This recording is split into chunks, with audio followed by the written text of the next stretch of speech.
Selamat malam dimanapun kalian berada. Perkenalkan, nama saya Stanley Sanders, NIM 21G10063.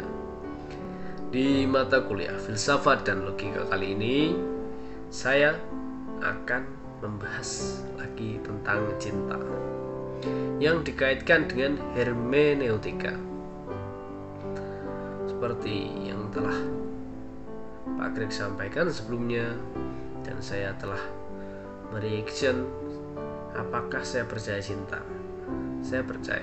Karena apa? Banyak di dunia ini hal yang kita lakukan itu dengan asas cinta. Jadi tidak hanya menggunakan pikiran belaka, tetapi menggunakan asas cinta. Saya ambil contoh lain lah. Seperti contoh seseorang ketika menyukai suatu hal, suatu hobi. Kadang seseorang itu mengeluarkan uang lebih dari yang semestinya, seperti itu. Seperti contoh orang hobi motor, kadang dia modif motornya sampai habis-habisan, sampai pengen terlihat paling keren, menghabiskan banyak uang yang mungkin bagi orang yang tidak menyukainya atau tidak mencintainya itu hal yang sia-sia atau hal yang hanya membuang uang, seperti itu. Tapi dengan cinta bisa merubah itu semua. Seperti contoh lagi, ketika seseorang lelaki menyukai seorang perempuan, atau sebaliknya, mereka rela memberikan apapun, rela, istilahnya kalau zaman sekarang itu bucin, budak cinta gitu loh. Jadi mereka kesana kemari jemput pacarnya, membelikan pacarnya ini, yang mungkin bagi orang yang tidak cinta, ngapain sih kayak gitu. Tapi karena asas cinta itu jadi hal yang masuk akal di pikiran kita. Jadi cinta itu nyata kalau menurut saya. Itu indikator-indikatornya. Nah, lalu menurut ahli ya, saya akan membacakan kembali menurut para ahli. Menurut Sternberg 1988 mengatakan cinta adalah bentuk emosi manusia yang paling dalam dan paling diharapkan. Manusia mungkin akan berbohong, menipu, mencuri, dan bahkan membunuh atas nama cinta, dan lebih baik mati daripada kehilangan cinta. Cinta dapat meliputi setiap orang dan dari berbagai tingkatan usia. Lalu menurut Master di KK 1992 mendefinisikan cinta sebagai tugas yang sulit. Di samping mencintai pasangannya, yaitu baik lelaki maupun wanita, manusia dapat mencintai anak maupun orang tua, saudara, hewan kesayangan, negara, atau Tuhan. Seperti mereka mencintai makanan kesukaan, pelangi, dan olahraga favoritnya.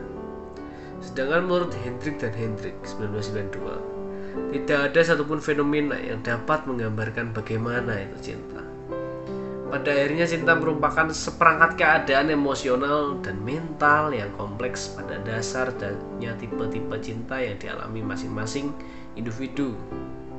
Nah, itu semua berbeda bentuknya dan berbeda pula kualitasnya. Menurut Rubin dalam Hendrik dan Hendrik 1992, cinta itu adalah suatu sikap yang diarahkan seseorang terhadap orang lain yang dianggap istimewa, yang mempengaruhi cara berpikirnya, merasa, dan bertingkah laku. Cinta itu adalah sebuah proses alami yang begitu indah tapi juga rumit. Jika Anda perhatikan, orang yang sedang jatuh cinta bisa bertingkah aneh, konyol, bahkan terkadang melakukan hal-hal yang tidak masuk akal. Cinta memang begitu menakjubkan, namun bukan berarti cinta adalah sebuah misteri yang tak bisa dijelaskan sama sekali. Ternyata para ahli berhasil merumuskan 5 tahap penting dalam proses jatuh cinta, berdasarkan perubahan-perubahan yang terjadi pada tubuh Anda. Nah, tahap-tahapannya itu seperti apa sih? Jika tahapan menurut Sains adalah sebagai berikut ini. Yang pertama, terpikat. Sebelum Anda jatuh cinta pada seseorang, Anda tentu akan merasakan ketertarikan yang hebat pada awal bertemu atau berbicara. Ada banyak hal yang bisa membuat seseorang tampak memikat di hati Anda. Misalnya penampilan, suara, cara berbicara, bahasa tubuh, usia atau kesamaan, dan sifat dan latar belakang. Pada tahap pertama ini, hal-hal yang membuat dirinya memikat akan mengaktifkan bagian otak Anda yang bernama reseptor opioid. Reaksi otak ini serupa dengan reaksi yang muncul ketika tubuh menerima obat pereda nyeri, yaitu morfin. Bagian opioid ini bertanggung jawab untuk mengendalikan perasaan suka atau tidak suka. Nah, kasmaran setelah Anda merasa terpikat pada seseorang, Anda tentu ingin lebih tahu banyak soal dirinya dan tentu ingin lebih dekat. Inilah tahap jatuh cinta yang kedua, yaitu fase kasmaran. Tahap jatuh cinta ini ditandai dengan munculnya euforia atau perasaan gembira dan antusias yang berlebihan. Tubuh akan memicu produksi hormon dopamin, adrenalin, dan norepinefrin. Akan tetapi, perasaan bahagia yang muncul juga diikuti dengan ketegangan. Ini karena hormon adrenalin adalah salah satu hormon yang diproduksi ketika Anda sedang stres. Maka tak heran jika di saat Anda dan si dia sedang kencan, Anda jadi merasa tegang, gugup. Beberapa orang menunjukkan reaksi tubuh yang berbeda-beda terhadap ketegangan ini. Ada yang berkeringat, gelisah, mual, sakit perut, bahkan gatal-gatal. Biasanya jantung Anda juga berdegup sangat kencang, lebih kencang dari biasanya ketika Anda bersama dengan orang yang Anda sukai. Dunia berputar di sekitar Anda ketika Anda berusaha untuk mengenal dan mencari tahu dirinya lebih dalam. Anda akan masuk dalam tahap jatuh cinta yang ketiga. Dalam tahapan ini, peredaran darah menuju bagian otak yang disebut nukleus accumbens meningkat jadi lebih deras. Nukleus accumbens adalah bagian otak yang mengendalikan kenikmatan dan penghargaan, reward. Maka ketika Anda sedang bersama orang yang Anda sukai atau memikirkan soal dirinya, otak akan membacanya sebagai bentuk kenikmatan dan reward bagi diri Anda. Hal ini mirip dengan reaksi otak terhadap candu, karena otak sudah menerima informasi seputar kekasih Anda sebagai hal yang memuaskan. Otak akan terus memerintahkan Anda untuk memenuhi kebutuhan Anda akan dirinya. Inilah yang membuat Anda selalu mendambakan sosoknya dan tak pernah bosan dengan dirinya di masa awal jatuh cinta. Hidup Anda pun jadi berputar di sekitar kekasih. Apapun yang Anda lakukan atau pikirkan, sosoknya pasti muncul di benak Anda. Anda juga rela melakukan apa saja demi dirinya, bahkan hal-hal yang konyol atau sulit sekalipun. Nah, itu yang saya sampaikan tadi. Keempat, cinta itu buta. Jatuh cinta membuat kadar zat-zat tertentu dalam otak semakin seperti serotonin berkurang, terutama pada lelaki. Kondisi ini banyak diamati pada orang-orang yang mengidap gangguan obsesif kompulsif OCD. Pasalnya, kadar serotonin yang rendah menjadi alasan mengapa Anda jadi merasa begitu terobsesi pada pasangan. Perasaan ini juga menyebabkan Anda untuk mengabaikan sifat-sifat negatif pasangan dan hanya mau melihat sifat-sifat positifnya saja. Inilah mengapa banyak orang bilang bahwa jatuh cinta itu buta. Dalam beberapa kasus, kadar serotonin rendah yang dibarengi dengan naiknya hormon adrenalin dan norepinefrin mampu meningkatkan gairah seksual. Yang kelima, berkomitmen pada satu sama lain.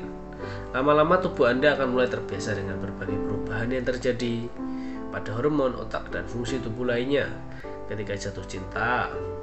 Karena itu Anda pun mulai merasa lebih nyaman, tak lagi gugup sampai keringatan atau bahkan sakit perut. Inilah tahap jatuh cinta yang terakhir, yaitu membangun komitmen dan ikatan berdua. Dua hormon yang berperan penting dalam tahap ini adalah oksitosin dan vasopresin. Keduanya juga sering disebut sebagai hormon cinta. Meningkatnya oksitosin dan vasopresin dalam tubuh akan membuat Anda merasa tentram dan nyaman ketika bersama pasangan Anda atau saat Anda memikirkannya. Inilah yang mendorong Anda dan pasangan untuk saling berkomitmen pada saat jatuh cinta. Mencintai adalah soal hati. Apapun yang membuat kita bahagia, meskipun kadang bagi orang lain aneh, itu adalah cinta. Satu kelebihan yang menarik pasangan. Nah, hal-hal yang membuat kita tertarik. Yang pertama, kelebihan yang menarik perhatian. Tak hanya penampilan, kita bisa jatuh cinta kepada seseorang jika dirinya memiliki kelebihan yang menarik perhatian. Kelebihan tersebut tak hanya soal wajah yang cantik atau tampan, tapi bisa jadi pribadi yang menyenangkan, cerdas, ramah, dan lain sebagainya. Yang kedua, kecocokan. Kecocokan ketika berinteraksi atau chemistry bisa membuat kita jatuh cinta kepada seseorang. Nampaknya faktor yang satu ini memiliki peranan sangat penting dalam sebuah hubungan. Yang ketiga, kenyamanan. Setelah merasa cocok, biasanya dua orang akan merasa nyaman satu sama lain. Jika sudah seperti ini, kemungkinan besar benih-benih cinta akan tumbuh di keduanya. Yang keempat, ketertarikan yang sama. Biasanya sepasang kekasih memiliki setidaknya satu atau dua ketertarikan yang sama. Hal ini membuat keduanya saling terpikat. Nah, apa saja sih hal-hal yang membuat kamu tidak suka terhadap seseorang, terhadap cinta? Tidak ada ketertarikan khusus padanya. Tiap orang pastinya punya hati dan perasaan yang berbeda-beda. Kita tak bisa serta-merta menyukai orang yang mencintai kita, karena pada dasarnya memang tak ada ketertarikan. Kita tak punya rasa yang benar-benar istimewa untuk bisa dikatakan cinta. Meski mungkin kita akan dianggap sebagai orang jahat karena membuat cinta orang lain bertepuk sebelah tangan, tapi mau bagaimana? Daripada kita mencintai karena terpaksa, yang ada dia hanya akan merasa seakan dikasihani belaka. Yang kedua, ada orang lain di hatinya. Ya, ketika ada orang lain yang lebih kamu harapkan, ada seseorang lain yang di hatimu, sehingga tak cukup ruang untuk seseorang masuk memaksakan diri mencintai orang lain, sementara ada orang lain yang lebih kita harapkan bisa membuat perasaan kita terombang-ambing. Jadi daripada menyukai seseorang karena terpaksa, lebih baik menjalin hubungan baik seperti biasa saja. Nah, dari dua bab yang telah saya baca, yang kita pahami adalah seperti ini. Ketika kita belum mengenalnya dengan baik, bisa saja peluang untuk menyukai itu ada, namun butuh waktu untuk kenal lebih dalam, butuh kesempatan untuk mengenalnya lebih jauh. Tak ada orang yang mau bersama dengan seseorang yang belum dikenal baik. Jadi mungkin saat ini yang kita butuhkan adalah waktu untuk mengenalnya lebih jauh lagi. Selanjutnya, belum mempercayai kesungguhan atau keseriusan. Masih belum ada rasa percaya. Rasa percayanya belum yakin benar-benar mencintaimu, sehingga kamu pun ragu-ragu untuk mencoba menerima cintanya. Bisa jadi ada pengalaman dari hidupmu sendiri yang belum usai, sehingga kamu tidak mudah percaya terhadap pasanganmu lagi dan tidak mau terburu-buru. Namanya hati dan perasaan kadang tak bisa dipaksakan. Kalau belum bisa membalas cinta seseorang dengan kadar yang sama, maka tidak bisa memaksakan diri berlebihan. Jika memang dia adalah yang sesuai yang tepat, hatimu pasti akan tergerak sendirinya. Nah, sekarang kita kaitkan dengan hermeneutika. Hermeneutika itu apa sih? Yaitu pemahaman konseptual dan metodologis permasalahan sosial, politik, sastra, dan sebagainya. Tidak pernah lepas dari unsur bahasa sebagai medianya. Sebab bahasa merupakan sarana seseorang mengungkapkan ide, berpikir, menulis, berbicara, mengapresiasi karya. Di sisi lain, pembicaraan tentang interpretasi terhadap teks untuk dicari maknanya terkait erat dengan hermeneutika. Hermeneutika, teks dalam konteks diri manusia dengan relasi sosialnya dan dalam relasi berbahasa dan berelasi. Sistem tanda itulah dirumuskan siapa aku, siapa diri ini, siapa diri yang lain. Contoh yang baik terdapat dalam bahasa Indonesia sastrawi yang dieksplorasi Pramudia Atmantatur. Nah, ekspresi kreatif kode bahasa dan konvensi egaliter bahasa Indonesia Pram secara tajam mengungkapkan perlawanan terhadap strategi feudal budaya Jawa yang memperbudak Nusantara, ditambah kolonialisme sehingga menjadi bangsa yang kartil. Bahasa Pram mengungkapkan perlawanan terhadap kultur yang menindas agar kemerdekaan diri dan kemerdekaan bangsalah yang dimenangkan. Interpretasi teks dilakukan juga oleh strukturalisme, semiotik, dan lain sebagainya. Oleh sebab itu, hermeneutika hadir untuk merespon pengaruh strukturalisme dan positivisme yang mengaji bahasa hanya dari struktur empiriknya belaka, sehingga kajian bahasa dari segi hakikatnya dalam mengungkapkan dunia manusia kurang memperoleh perhatian. Filsafat hermeneutika menguak seluruh realitas bahasa sebagai ungkapan hakikat manusia sebagai makhluk yang berbudaya dan menjadikan bahasa sebagai pusat berawal dan berakhirnya segala persoalan manusia. Melalui analisis bahasa dapat dijelaskan berbagai persoalan konseptual yang terkandung dalam teks. Tokoh hermeneutika menurut Palmer, Sumaryono, dan Raharjo, beberapa tokoh yang mempunyai peran besar dalam perkembangan hermeneutika, yaitu pertama Friedrich S. Daniel Schleiermacher menjadi metode memahami dalam pengertian filsafat. Kedua, Wilhelm Dilthey, tokoh hermeneutika metodis, berpendapat bahwa proses pemahaman bermula dari pengalaman kemudian mengekspresikannya. Tiga, Edmund Husserl, tokoh hermeneutika fenomenologis, menyebutkan bahwa proses pemahaman yang benar harus mampu membebaskan diri dari prasangka dengan membiarkan teks berbicara sendiri. Keempat, Martin Heidegger, tokoh hermeneutika dialektis, menjelaskan tentang pemahaman sebagai sesuatu yang muncul dan sudah ada mendahului kognisi. Kelima, Hans-Georg Gadamer, tokoh hermeneutika dialogis. Baginya pemahaman yang benar adalah pemahaman yang mengarah pada tingkat ontologis, bukan metodologis. Dengan demikian, bahasa menjadi medium sangat penting bagi terjadinya dialog. Keenam, Jürgen Habermas, tokoh hermeneutika kritis, menyebutkan bahwa pemahaman didahului oleh kepentingan. Yang menentukan horizon pemahaman adalah kepentingan sosial yang melibatkan kepentingan kekuasaan interpreter. Ketujuh, Paul Ricoeur, yang membedakan interpretasi teks tertulis dan percakapan. Hermeneutika sebagai alternatif interpretasi ketika sebuah teks dibaca seseorang, disadari atau tidak, akan memunculkan interpretasi terhadap teks tersebut. Membicarakan teks tidak pernah terlepas dari unsur bahasa. Heidegger menyebutkan bahasa adalah dimensi kehidupan yang bergerak, yang memungkinkan terciptanya dunia sejak awal. Bahasa mempunyai eksistensi sendiri, yang di dalamnya manusia turut berpartisipasi. Sebagai metode tafsir, hermeneutika menjadikan bahasa sebagai tema sentral. Kendati di kalangan para filsuf hermeneutika sendiri terdapat perbedaan dalam memandang hakikat dan fungsi bahasa.